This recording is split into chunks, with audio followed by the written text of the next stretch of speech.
The cost of IT in business can be staggering. From hardware and software expenses to services like internet and phone, you don't need to spend a fortune on IT to succeed.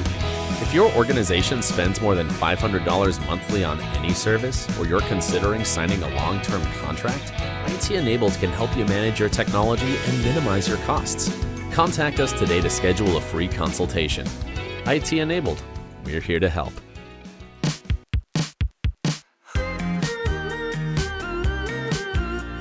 Hi, I'm Tara Watson-Watkins, President and CEO of the Lufkin, Angelina County Chamber of Commerce. Welcome to the Connect podcast, connecting business to the community. I'm here today with my co-host, Blake Pollino with BP Media Group. So this week, we have DETCOG back on the podcast, but this time in the form of DaVina Morris, who is the Phase Program Director, here to talk about all of the awesome ways this helps families in our community. So let's jump into that episode now.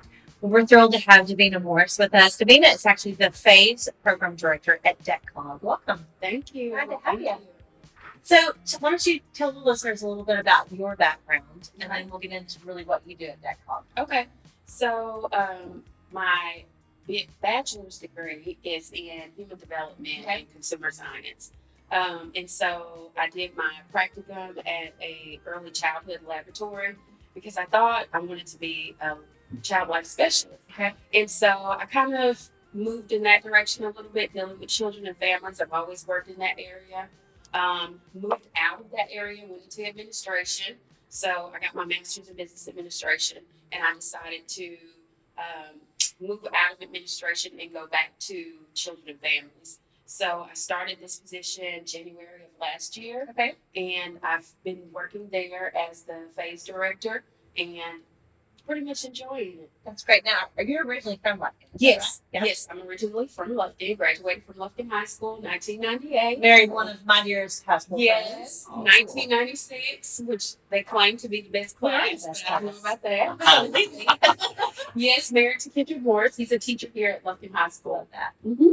Well, how long have you been at DETCOG? Have you just been there a year, or have you been there longer than that? So I've been there for 3 years Okay. this time, but I've worked for DETCOG before in disaster case management, and I was there about 2.5 years. Okay. So in total, about 5.5 years. Okay. So for people, we've had DETCOG on podcast before, Yes. but for people who may have missed that episode or are just unfamiliar, tell us a little bit about DETCOG. Okay. High level overview. All right. So DETCOG stands for Deep East Texas Council of Governments. And so we're an entity that works together. We bring together counties and cities and school districts in our area. And it's a place where we sort of pull our funds and we help out all of our 12 counties. So all of the Deep East Texas region, there's resources for the 911 network, 211, which is our information system, of course, housing. That services even more than our region because there's some areas that don't have a housing authority, as well as public safety, homeland security. So DETCOG has a plethora of services to offer for our region.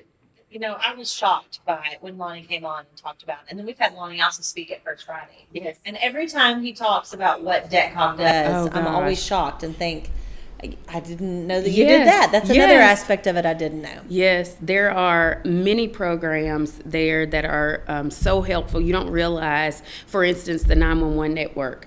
When a PSAP goes down, which is the 911 response center, call center, their 911 director is on call 24/7 because if you have a PSAP go down, people can't get their 911 calls through. right. So DETCOG literally takes care of the 911 network for our entire region. That's crazy. So that's 12 counties. Oh, wow. Yeah. Very interesting. So tell us about your role. So what do you do there? What do Family and Youth Services do? Okay, so FAZE stands for the Family and Youth Success Program. So I'm the director there, and I oversee that program. Basically, we're a state-funded program, and we offer services to families and children between the ages of 0 and 17. Okay. So we have families that have newborns, and maybe they need parenting education, maybe they're a first-time parent, and so we offer these services. They're free of charge.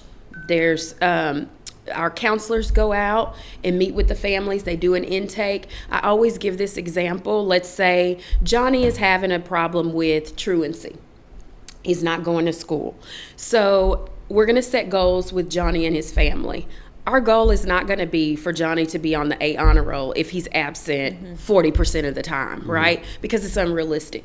So we want a realistic goal. So we may say, okay, Mom, Johnny, this is our goal. We want Johnny to have only excused absences this 9 weeks. Right. And so basically what we do is we go there and we say, we need to make sure that it's either for a doctor's appointment or there's, an acceptable excuse for him to be absent. And we start there with those 9 weeks.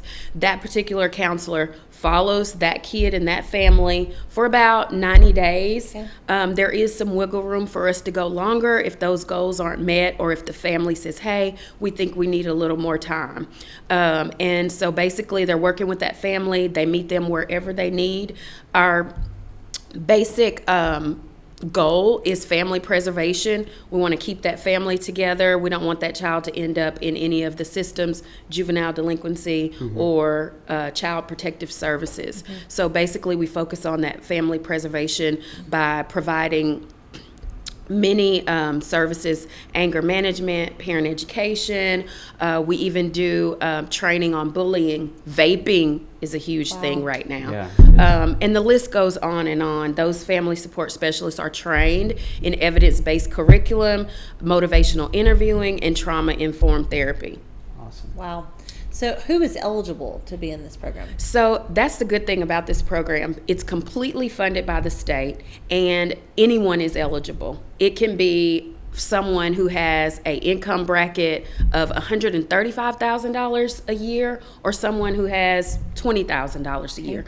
It's not income based. We get referrals from the community, from church members. Maybe we've even had children refer themselves. Oh, wow. Interesting. Yeah. And so basically the only thing that they need is a caregiver. And we use that term because children are not always in the home with their parent. Right. But if we can establish a caregiver, then they can receive our services. And how do you educate the kids about this program to know, like for them to be able to refer themselves? How does that get out? So some of our counselors go out, and myself, I've gone to the high school. Okay. We go to the different schools. We also participate in different community events.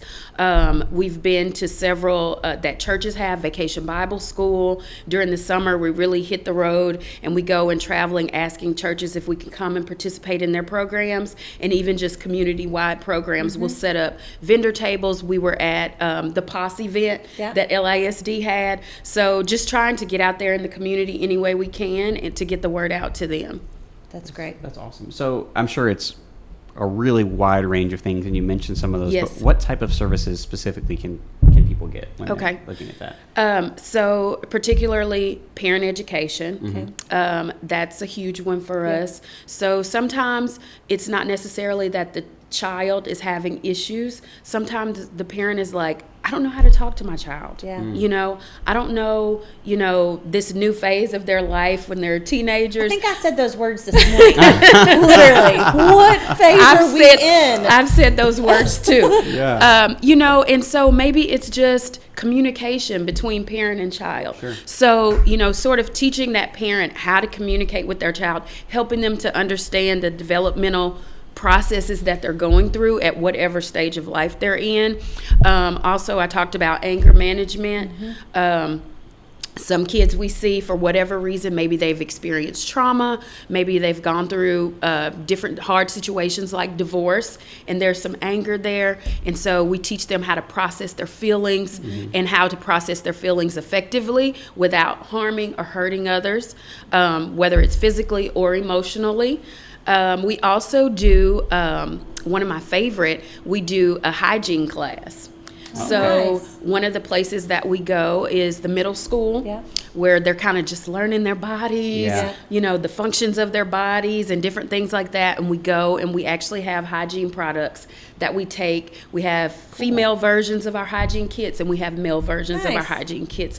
And we take those out and we give them, sometimes we get calls from counselors around the region, and they may be having an issue that they see more than others, and we'll go out. Either we'll drop them off if they're more comfortable having that conversation with their kids, or we'll stay and we'll do a presentation. Right. We also have a counselor specifically assigned to the alternative school, and they go there and they talk about anger management. They talk about maybe online bullying, different things that they kind of see going on, or the trend that's going on at the alternative school. So the list goes on and on. It's kind of, you probably can't miss us if you bring a situation or an issue. And these family support specialists, I'm going to tell you, before I started directing this program, I thought, I never really see them and they're in and out.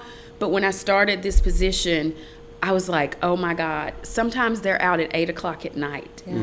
Sometimes they're working on Saturdays, on Sundays, because we want to make it convenient for the families, because some of our families work 8 to 5 Monday through Friday. So they can't come into the office. Right.